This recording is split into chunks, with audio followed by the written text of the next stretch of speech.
Hello,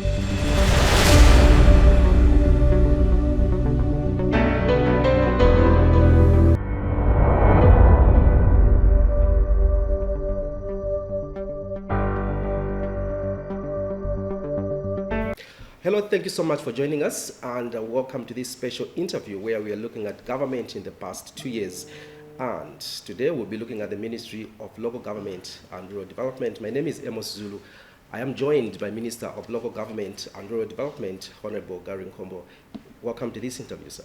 Thank you very much, Mr. Zulu, or can I call you Amos? I'm glad to have you here at our ministry. Thank you so much, Honorable.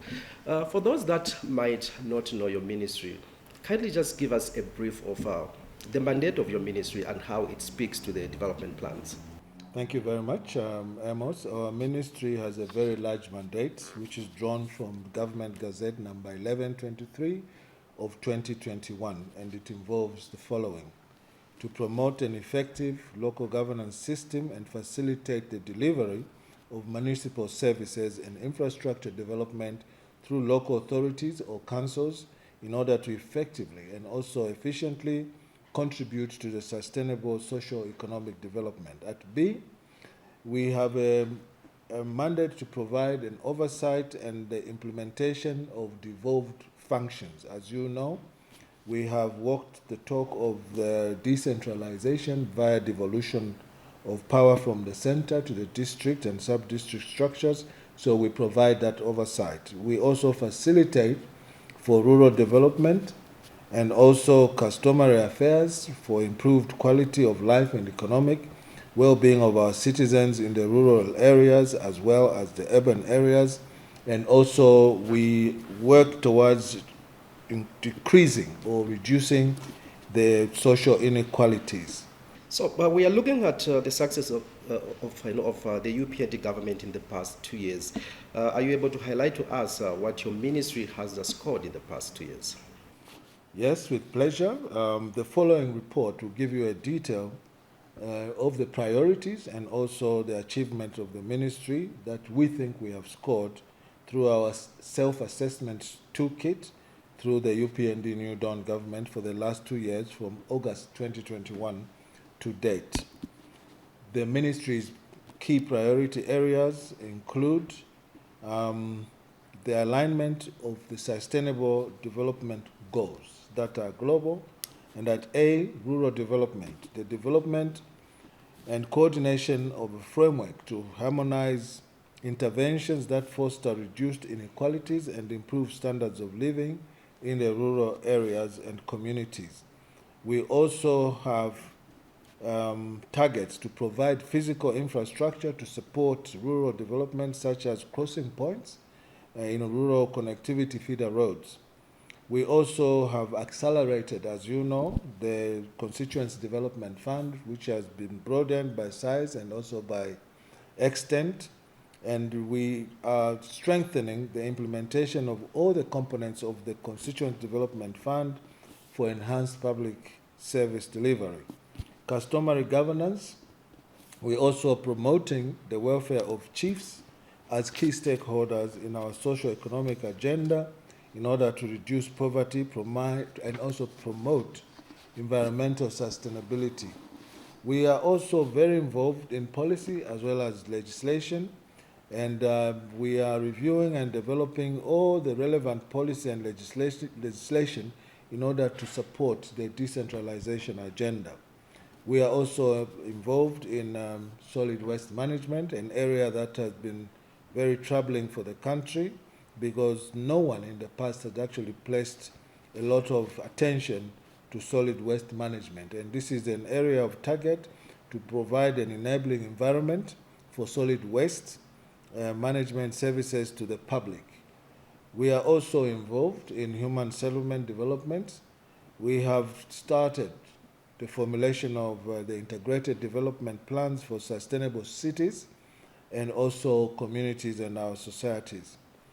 We are also involved in municipal infrastructure and support delivery that provides the public with infrastructure such as markets, bus stations, to ensure that a conducive environment for traders, commuters, and members of the public is sustained.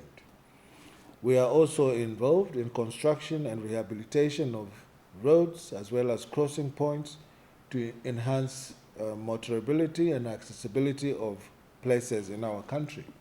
We're involved in the improvement of local governance and support to the decentralization agenda, and this is being done by heightening the capacity and building of local authorities in implementing devolved functions, planning, budgeting, monitoring, and evaluation, and to manage the enhanced constituency development fund. We are involved in development of a robust and also well-coordinated monitoring and evaluation and ICT systems by monitoring and evaluating all the projects in the sector for effective measurement of results of development plans and programs in light of the decentralization agenda.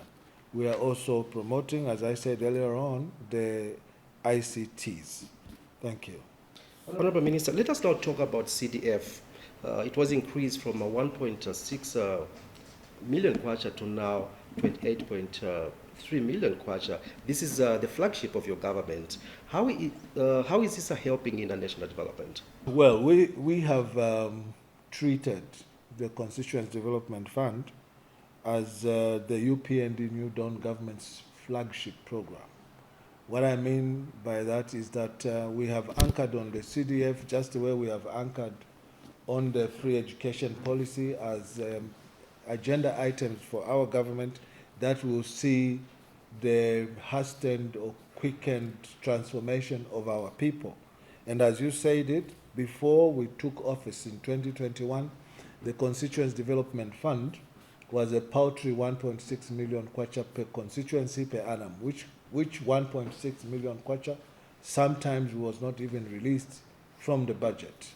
And I do recall that a couple of years when this money was not released, upon assuming office, the President of the Republic of Zambia, using CDF as a flagship program, decided that we're going to shake the national cake a little bit in terms of budgeting, and decided to increase the Constituency Development Fund from the paltry 1.6 million kwacha per annum per constituency to 25.7 million kwacha per annum per constituency in the first year, 2021. And in the second year, 2022, we have seen another increment, which is a remarkable increment, by about 3 million kwacha, which brought it now to 28.3 million kwacha.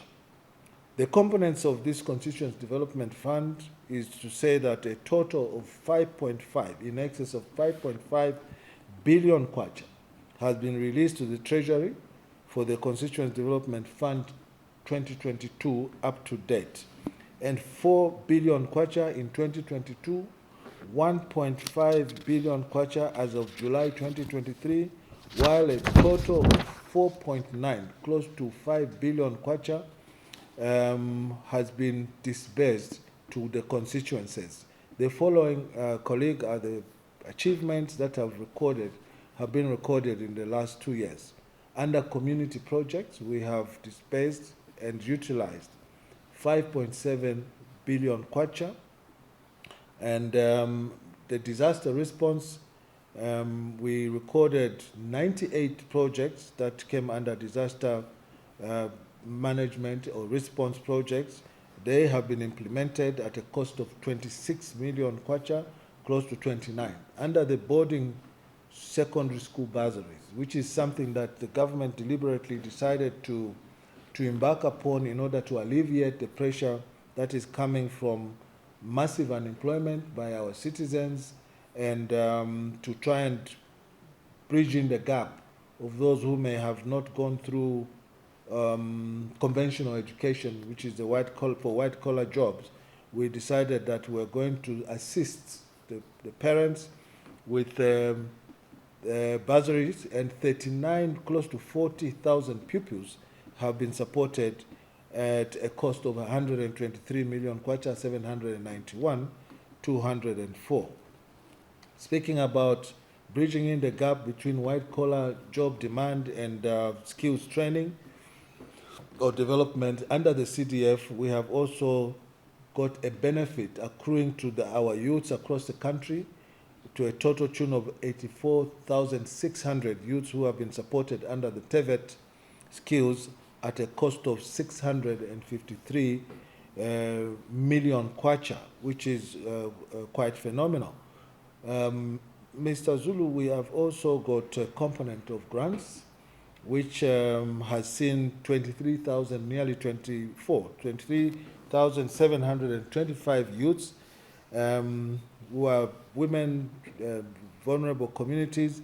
They have also been supported, and a total of 468 million kwacha has been put towards this achievement. We also have commercial loans at 5% interest rate, which is as good as free, that our citizens have been able to collect, and a total of 1,743 beneficiaries across the country have actually accessed this amount of money, up to 134,369,770.64 ngwe. Colleague and friend, we have also, under the monitoring and evaluation that I spoke about earlier on, we managed under the CDF to buy a total of 156 motor vehicles, Toyota Land Cruisers, for the programs that are serving the monitoring and evaluation of the programs that we're backing upon.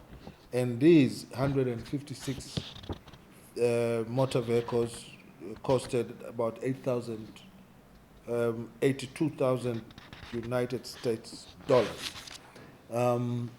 Further to this, you know very well that our learning environment in the last 10 years for our children has been a little bit adversive, that the children were sitting on the floor, and the president, upon realizing that the absorption rate of these monies under community development projects was slower than we anticipated, he gave a decree or a directive that by the year end 2024, there should be no child sitting on the floor in a classroom. And so we embarked on procurement of desks. And so far, we've got 353,000 desks across the country that have been procured using local citizens in each particular jurisdiction. That also has served as a job creation measure on part of the government. I would like to hasten now to say that the target of having no children sitting on the floor by year end, this is a tall order, because we all underestimated the deficit of desks. And so we may roll this thing over into next year, and we are hopeful that by next year we will have all the children in a correct and proper, conducive learning environment. So generally, how is the uptake of a CDF in the constituencies? You know, the idea of broadening the CDF was completely novel, new.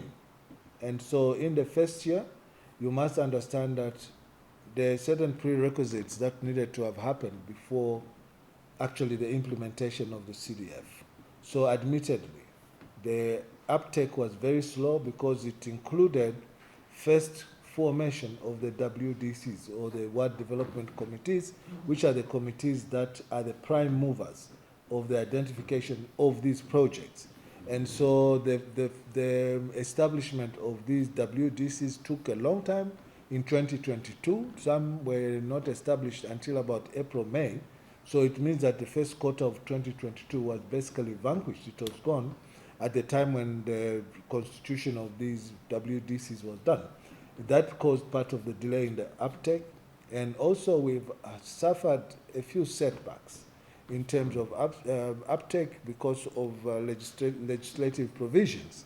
What sits in the CDF Act itself dictated that this minister here had to approve all the projects in all the 1,853 or 54 wards in our country. All the documents had to come to this table for approval, which created a bureaucracy. So it actually consumed time, but we've tried to remedy that by giving delegated authority now to the provincial local government officer to be the one approving all these project proposals. And so we have actually reduced that bureaucracy substantially. We've also suffered a few setbacks in the law that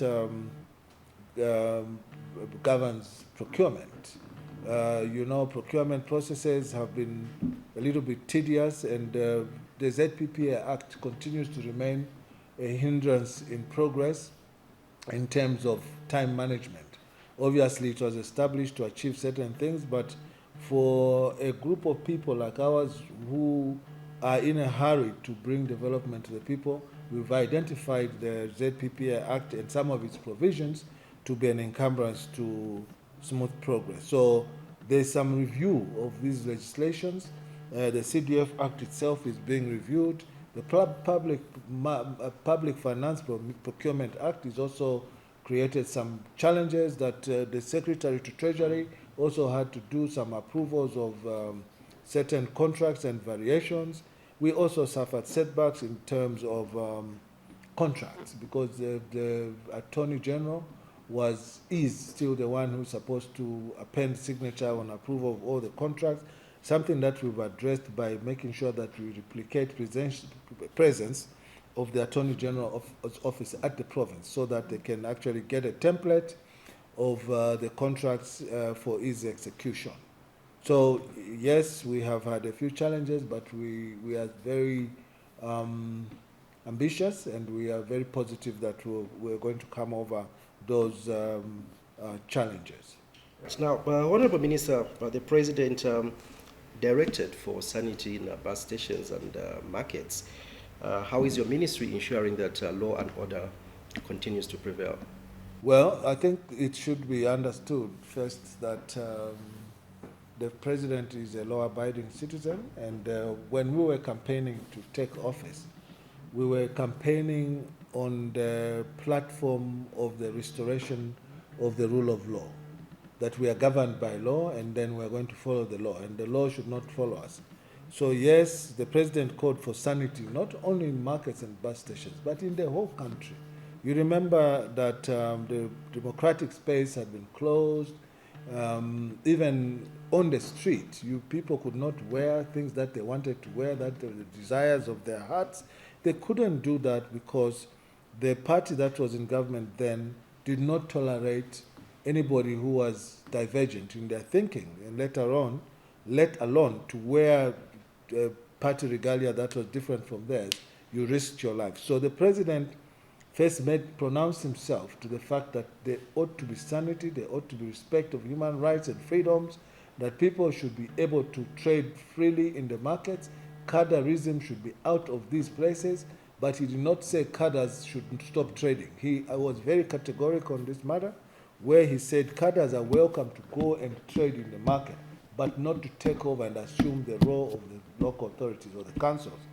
As you are aware, before, even the police's power had been usurped by political cadres. So the president, in his benevolence, decided that he was going to give back the power to where it belonged. And so, yes, we have managed to bring reasonable law and order in the bus stations and in the markets. We still get pushbacks from time to time, but we are determined because we are following the Market and Bus Station Act of 2007 and the Local Government Act of 2019.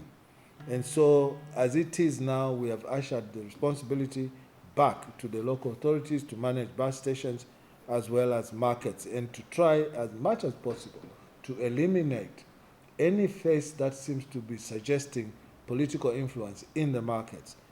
Honorable Minister, in the same vein of recent happenings, we are seeing that vendors are being cleared off the streets. What's the rationale behind this? And it is an anchor on the fact that we are operating under a law, the Markets and Bus Station Act. What we found was total disorder. It was mayhem, where the people ran away from bus stations. They were using any place and any spot as bus stations. They ran away from the markets. The issue of the markets is a little bit more touchy in the sense that it went completely out of control, which was occasioned by calamities. You know, in 2019 or there's somewhere thereabout, in Lusaka, we had an inferno that burnt city market.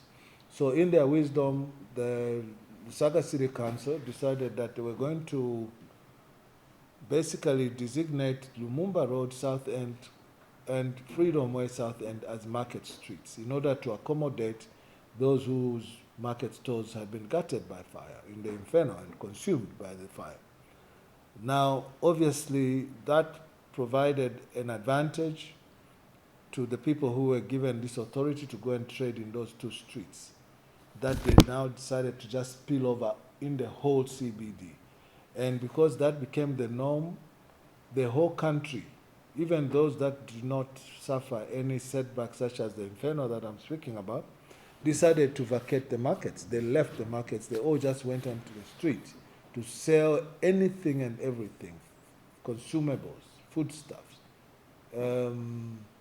biodegradable stuff, clothing, all sorts of merchandise. It came on the streets.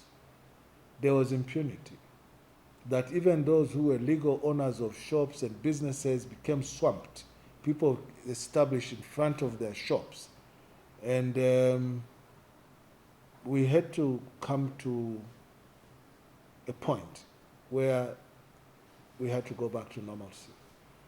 And it is not fully achieved, but we are determined that it should be achieved. It must be achieved. It must be supported by everyone, including those who are on the street. Why we found ourselves in this situation where the permission of people to trade everywhere also introduced new negative vices, where people now who are idlers, people who are idling, decided to make the CBD a place to hang out. So we started having small crimes and escalated into bigger crimes, pickpocket, handbag grabbing, mugging. The place became unsafe. We couldn't contain the population that came to trade there. It just burst. And when you take it now against the facilities that were there for support, for sanitary requirements, toilets, became overwhelmed. And in the CBD of Lusaka, just like many other towns of this country, we did not invest in public conveniences, toilets. In ideal societies, there's a toilet at every street corner where people can go, pay, do their convenience, come back. What we now found out in our towns, especially Lusaka and the big cities, is that people started relieving themselves in Chibuku Shek parks, defecate in there, urinate anywhere, leave things in the telephone booths. The whole place became a stench, and that came now with accelerated generation of waste, garbage. People started selling illicit alcohol on the street. We then started seeing the proliferation of youngsters, juveniles, both male and female, who became residents off the wall. They started living off the wall. They left home. They became beggars looking for alms. People started now even cooking on the island of Cairo Road, cooking dry fish, and it became complicated. And so we had to stop and think and did a stock count of the available trading places in the markets that had been deserted. And we got to some statistics of some kind. It took a long time. We also engaged into consultations. We consulted the NGOs, we consulted the councillors, we consulted the MPs, we consulted the church, we consulted various constituencies on whether or not they were happy with the status quo. And not a single one said they were happy, except most of them said, as we drive these people back into the designated areas, they should not lose their space for financial or economic survival. And so bearing that in mind, we established that there were many, many trading places that were yawning. And so we then gave notice, and we decided the movement for their exodus back into the trading places. Admittedly speaking, we have many more traders than the available market spaces. And this is the reason why we then decided that the CBD, which is the face of Lusaka, when you say I'm going to Lusaka, it's the CBD, should be improved. It should be sanitized.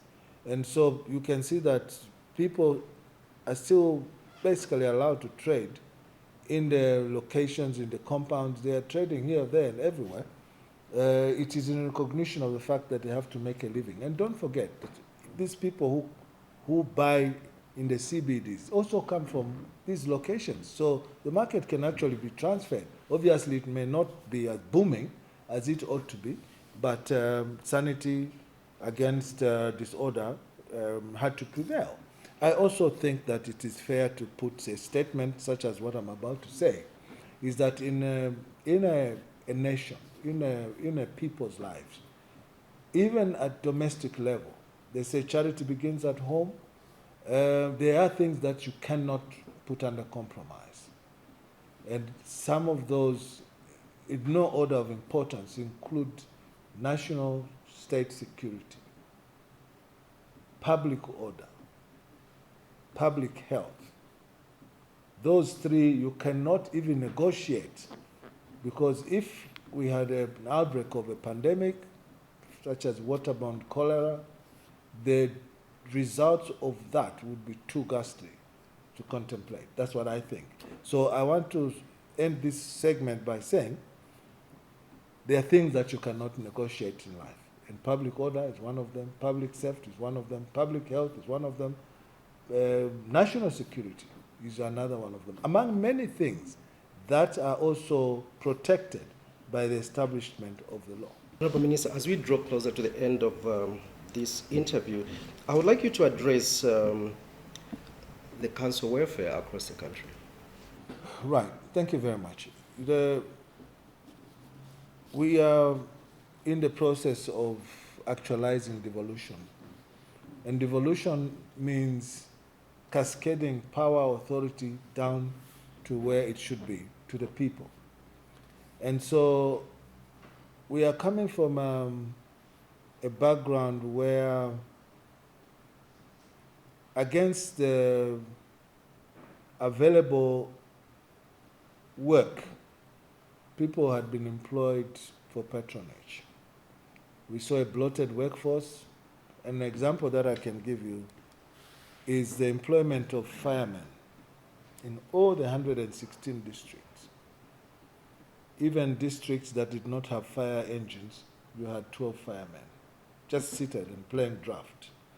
And when we took office, we then realized that most of the councils were behind in meeting their obligations of paying workers.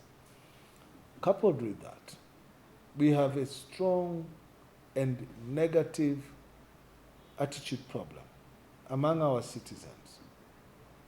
There's pilferage in the council, theft of resources, damage to revenue streams for pecuniary benefit.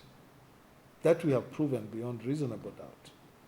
The attitudes of people have also culminated into councils failing to pull money into a central basket in order to pay their workers, in order to provide the municipal services, to collect garbage. And so on the outward, it looks that the councils are overwhelmed and they're not getting enough support from central government. But the truth is that they are getting what they call the Local Authority Equalization Fund from the government. This is there to cushion some of the financial obligations that the councils have. But alas, the innovation for various councils to collect money from all the revenue streams, call it property rates, there's a problem in there, that the property rates, which are determined by property valuers, sometimes become too exaggerated in terms of value, because the valuer is paid based on how much he values. So normally it's high, and you find that the rates of default are high, which is affecting that revenue stream for property rates. When you go into markets, we are supposed to be drawing revenues every day.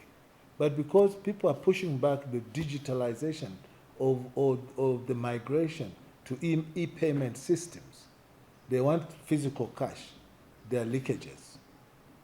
Those who go around to go and do compliance, they also go, they collect money, they issue fake receipts. It is there. That's my daily bread as a minister. That's what I'm finding out. And so we are moving towards making sure that we go through a paperless economy now, where people are going to be paying electronically. And so far, the measures that we put in place have suggested that if we, and I signed the SI to ask all the councils to go digital now. We are hopeful that they are going to be collecting the due revenue, which will help to meet their budgetary needs. And that will also inadvertently help to improve their welfare, as you put it. I've also addressed the issue of the corruption, which I think was the next question. I say this with no fear of any contradiction whatsoever, that we still have traces of corruption in our local authorities, and it should not be offensive because it is a fact. Honorable Minister, unless you have any final words. Yes, of course. The final words really is that I want to thank Janice for the opportunity for us to be heard and seen with our development agenda, our trajectory, to showcase what our intentions are, which are well intended. And also to say to the public that we are an open office that is amenable to new ideas. New ideas. If there are things that we are not doing correctly, our doors are open. People must come and together work something that will help the generations that are coming after we are gone. And so for the opportunity, I'm very grateful, and to ask the public that be aware that we have a flagship program called Constituent Development Fund, which is there to better your lives. And so come on board. We are quite certain that within the very shortest time, in not so distant a future, we will see the actual transformation of our societies as we envisage. Thank you. Honorable Minister, thank you so much. That was the Minister of Local Government and Rural Development, Honorable Gary Nkombo, who was highlighting to us the mandate of his ministry, and he also talked about many other issues that his ministry is doing. Until next time, my name is Amos Zulu. Bye-bye.